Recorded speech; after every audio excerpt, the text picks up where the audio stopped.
Hey y'all, Roland Smith here, Mountain Bushcrafters Alliance. This is part 2 in a series on trapping in southeastern Kentucky.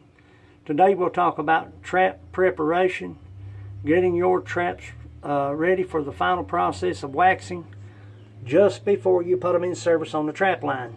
And we'll also be talking about parts identification on a coil spring trap for you beginners. Now, before I get into this video, I first of all want to start by saying, as I always do, I'm no professional trapper, nor do I claim to be any professional trapper. And what works for me might not work for you in your area. But we as individuals have our own ways of doing things, and that neither makes us right nor wrong. But having said that, let's get right into this video. Now, if you're using traps this year that you've used multiple times, you can go ahead and skip the dyeing process, the trap dyeing process. Okay? All you have to do to your old traps is check for stress damage on your chain, the level of your pan. This is the dog damage, pan damage, making sure that your pans drop on their own weight.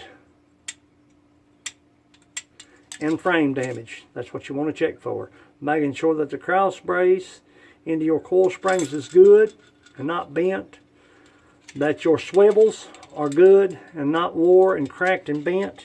That's what you want to check for.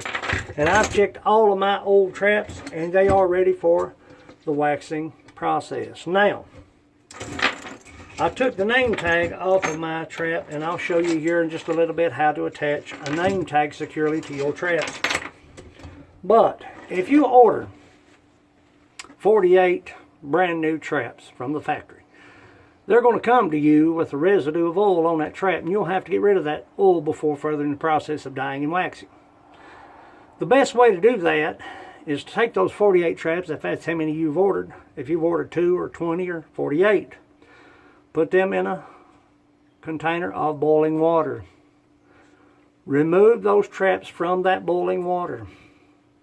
Empty that oil-contaminated water. Clean that container. Add fresh water for the further processing of dyeing and waxing. Now, if you are trapping on a budget,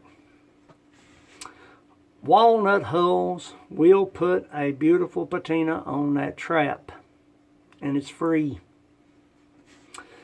If you want to use vinegar, now keep in mind vinegar is very acidic. You can take vinegar, 3 or 4 gallon, depending on how many traps you have or how big of a container you have, and you can, after you remove the oil from that trap, you can then take that trap and soak it in vinegar for 3 or 4 days. Remove that trap and spray that trap. I mean, just removing all the vinegar. Spray that trap down, soak it in water, do whatever you got to do, and let it air dry. That will put a beautiful brown patina on that trap. Now, you have to check for pan tension on that trap. And the way you adjust your pan, there is a brass nut and bolt right here that will tighten or loosen that pan on that new trap. You want that pan to drop by its own weight. Now, move the camera down, try not to jostle it too bad, but I want you to get a shot of this. This trap's set ready hot. See how that jaw right there is riding high? You want to reach, that's called the slack jaw, right here. This over here is called the lock jaw. That's the dog, that's the pan. This is the frame. See how that pan is still riding high?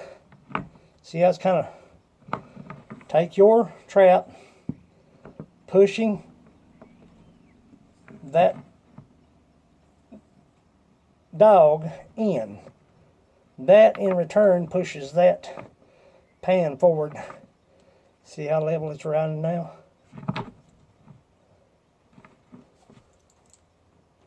Checking for tension. on each individual trap that's been in use multiple times. Now, like I said earlier, I removed my name tag for the sole purpose of showing you how to attach a name tag securely to a trap. With the name on the inside, put a little curve in that tag. Slip it up through that length, just like so.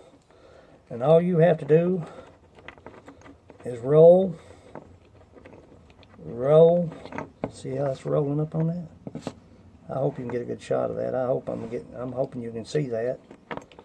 And just roll that name tag right up on that link. That makes it impossible for any animal to remove that.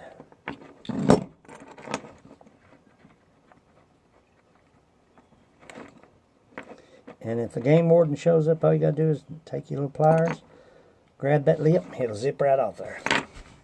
Now, go over each individual trap, checking your dog, your pan tension, stress on traps that's been used multiple times, frame, your jaws, everything. Now let me show you what a coyote. This is a number 4. I've got most of it out. I've got it to the panel's at level, but you can still see. See that little warp in that right there, dog? That's what a coyote done. That's some thick stuff right there. Let me tell you, that's some tough stuff. You'll not bend that with your hands. And I noticed my cross brace from my coil spring had slipped out of this groove. See that groove right there? He'd slipped back. He'd kicked back a little bit. It had slid up some on my trap. Wasn't allowing my trap to sit properly. But those are the things you want to check for on traps that's been used multiple times. I don't care if it's Bridge or Victor, Duke. I don't care what it is. If you've used it multiple times, you want to check for chain stress, your swivels. You want to check for damage or stress on traps that's been used multiple times. Checking to make sure everything has a name tag on it. Your new traps, there's a lot of work to do to them to get them ready for the waxing stage, but like I said, I've checked all of mine. Raising up the slack jaw, just like so. You can reach under the slack jaw,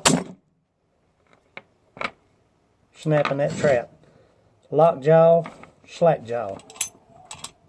Dog, pan, frame, spring brace, and locks. That's what you want to look for. You want to check everything on traps that's been used multiple times. On brand new traps, you want to go from point A to point B.